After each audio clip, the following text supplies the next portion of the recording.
What's up? Dave Lipson here, and today I'm going to take you through one of our awesome regen upper body workouts.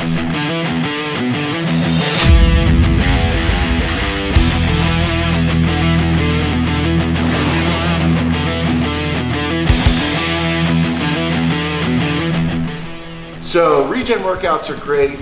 They're little small mini workouts that are meant to move blood around. They can aid in recovery. They're great for keeping you anabolic throughout the day because you're starting to create those signals in muscles. And overall, they're really good for just helping mechanical weaknesses or common areas of maybe breakdown or injuries. So today, I'm gonna focus on my shoulders, and I'm gonna show you guys a 30-minute regen workout that's great for getting those shoulders feeling good fast. All right, so this workout's gonna be really fast and fun. We're gonna focus a lot on the shoulders. So we're gonna start with some rotator cuff exercises. Then we're gonna do 100 bamboo bar presses with some oscillating resistance. And we'll finish up with 150 banded pull aparts. All stuff meant to pump a lot of blood into your shoulders and get those little intrinsic stabilizing muscles working hard and fired up. So I like to just kind of pick your favorite shoulder stretch just to lead it off for about 2 minutes. I like doing these banded shoulder distractions. And what I'll do is I'll double the band just to give a little extra tension, turn my palm up to the sky, and just really sit into it. And then I'll work different angles, pushing my chest down. Sometimes I'll turn to the side and try to get my arm behind my head. Also like over pressure, pressing the head of the humerus down. And then after that, what I'll do is hit the opposite action. After stretching the lat, I'll just rotate and stretch my chest. Just let the chest open up a little bit, like wiggle it in there. Get it nice and open. This is just to kind of take the joints through a little bit of a range of motion before we start pumping full blood. So these are also kind of part of the warm up. We're gonna pump a lot of blood into the shoulder and specifically work the rotator cuff. So we're gonna do 100 banded external rotations on each arm with 2 different variations. So the first variation is gonna be arm right at the side, bent at about 90 degrees, and you're gonna rotate it out. What I do is I move pretty quickly through this. And if anything, I slow down a little bit through the negative portion of the movement, or kind of like as you're losing, just to get 50 right here. Don't make the mistake of letting your elbow flare out or twisting your shoulder. Just keep it pinned down, and you're just pumping blood into your shoulder here. Once you get too complicated with it, just get a little bit pumpy. So my left arm is the one that's kind of bad. So had injuries in the shoulder for years, torn rotator cuff, torn biceps tendon. So doing workouts like this becomes really critical for me being able to sustain my training volume or intensity. You gotta take care of your shoulders.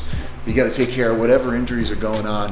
And I'm really happy that after years of doctors telling me, hey, you need surgery, I'm still able to bench press pain-free and go really heavy with very minimal modifications just by staying on top of rehab.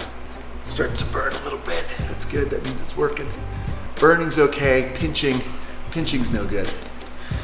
All right, so now we're gonna do the same thing, but we're gonna bring our arms up to shoulder height. So with the elbow right at shoulder height, you're just gonna externally rotate. This is ones, we used to do these in baseball a lot. Pitchers love these. Unfortunately, as much as they love rotator cuff exercises, they don't necessarily love heavy squatting and deadlifting and the stuff that has like real training effect. So, ooh, 50 gets hard, 50 gets pumpy, which is good. You know, it's lightweight, you can make it fast and effective, you don't have to get too complex with it. I'll hit workouts like these, like either as a second session, like later at night, maybe after the heavy, intense training session. These are great just to kind of aid in recovery. Today I'm training late tonight, so I'm doing this stuff earlier in the day to prepare my shoulders for what's gonna be like a really heavy pulling workout tonight. A lot of lats, a lot of biceps, so just wanna get those shoulders feeling good before I head in. Warm, effective, now comes the hard part. So part number 2, we're gonna do 100 bamboo bar presses. This is lighter weight, higher reps, so when I do this, I aim to get anywhere from 20 to 30 reps per set, and I'll do it over the course of maybe 4 or 5 sets, just to get up to those 100 reps. Minimal rest, same idea, just pumping blood. Should be burning, pumpy, not pinchy. If you're lucky enough to have a bamboo bar, that's awesome, use it. But if you don't, you can easily replicate this with a PVC pipe They even sell thicker, like 1-inch diameter PVC pipes, and you can string the bands around that. Or if you use like a 15-pound training bar, which most gyms have, you still get the effect. The one thing you want is you want the bar to be light, so when the kettlebells are shaking, the bar is oscillating with it. So yeah, you need your bar, 2 bands. I recommend a little bit medium or lighter bands, and some kettlebells, or even I've seen people do this with chip plates, you know, like 5 or 10 pound plates. Yeah, putting the bands on by yourself can be tricky because the bar is really light, so it can tip over. So when I put the bands on, what I'll do is I'll just double them, so I'll loop them, kind of reduce them in half. You'll go through the kettlebell, and it's not a super heavy kettlebell, it's like a 24-pound kettlebell. What I'll do is I'll put it really close there, so now the bar won't tip as I go to put the other one on. Because I've taken out a lot of fluorescent bulbs trying to do this, if you know what I mean. The bar shoots up to the ceiling.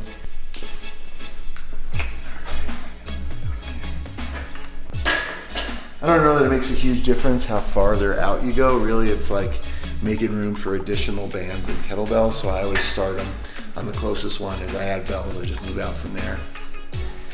So here we go. I'm gonna keep my eye on the clock. The goal here is to get these 100 reps done in under 5 minutes. So what I'll do is I'll hit like a big set, maybe take a minute, maybe 90 seconds rest, and hit another big set until we get to 100.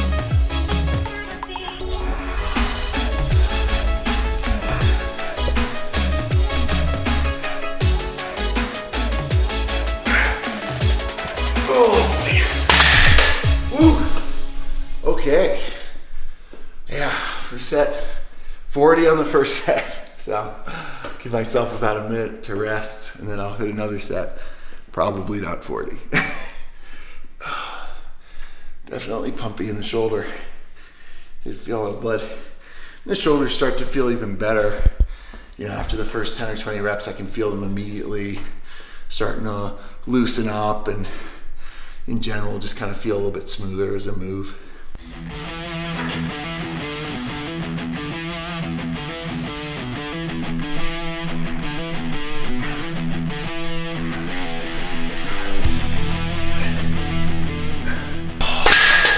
Owies.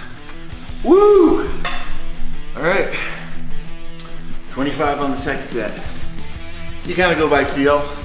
You know, you don't want to take yourself to absolute failure, but pretty close. You feel like you're getting a really good burn or a really good pump.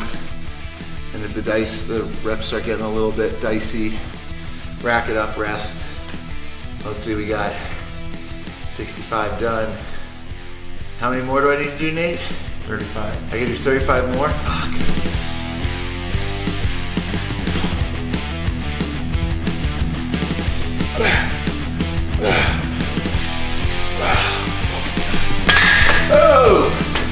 Oh, jeez.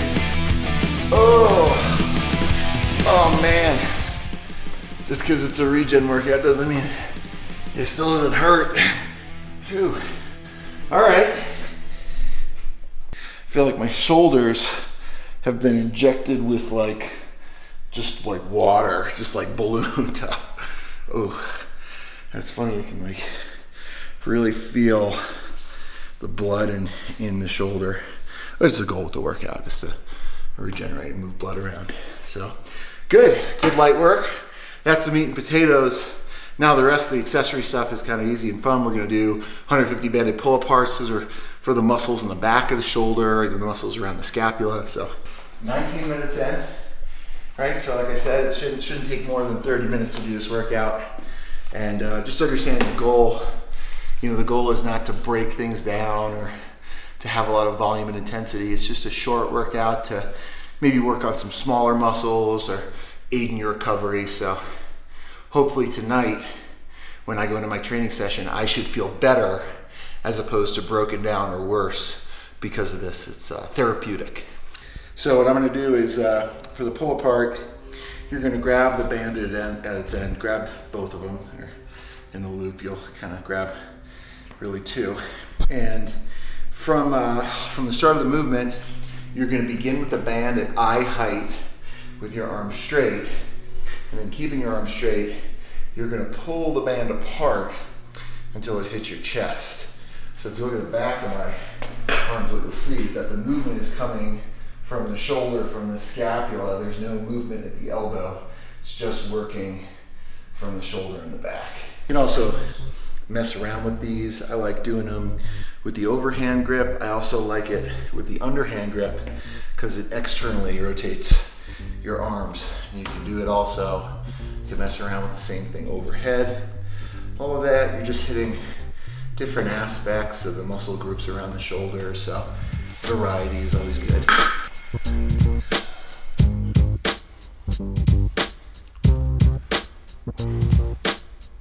All right, first set, 50.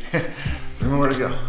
Just clip it out. Sets at 50, sometimes 100, but it gets really painful. You can move through it pretty quickly too.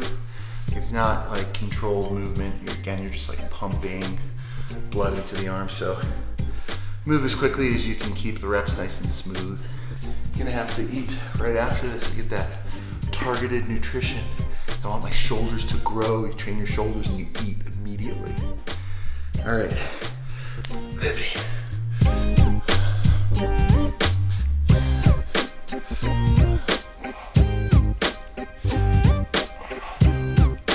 Ooh.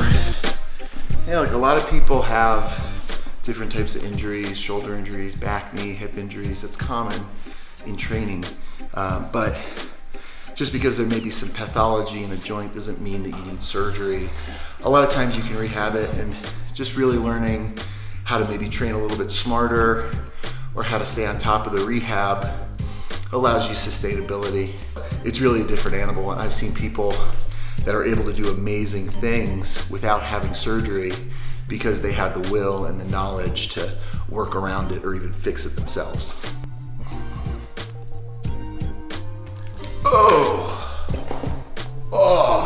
jeez. Oh, this high rep stuff is hard. Nah. You know, it's interesting, like when you do this stuff like high rep stuff that's really fatiguing you, it's interesting to pay attention to what's fatiguing first, because that's a good indicator as to where there might be some imbalances or where you need to work. So, you know, when I'm doing these, I don't feel it in my back so much. I don't feel it in my triceps. I do feel it around the shoulder. That's the first point on me that starts to go, which tells me, hey Dave, don't be afraid to do more shoulder work, dude. So yeah, well, enjoy our regen workout, steal it, take it home with you. I'm gonna show you all different types of versions of this. And like I said, this stuff, they're little additions that can enhance the effects of your program. Not just your ability to recover, but your ability to work on lagging muscle groups, on weaknesses, or even fix your injuries.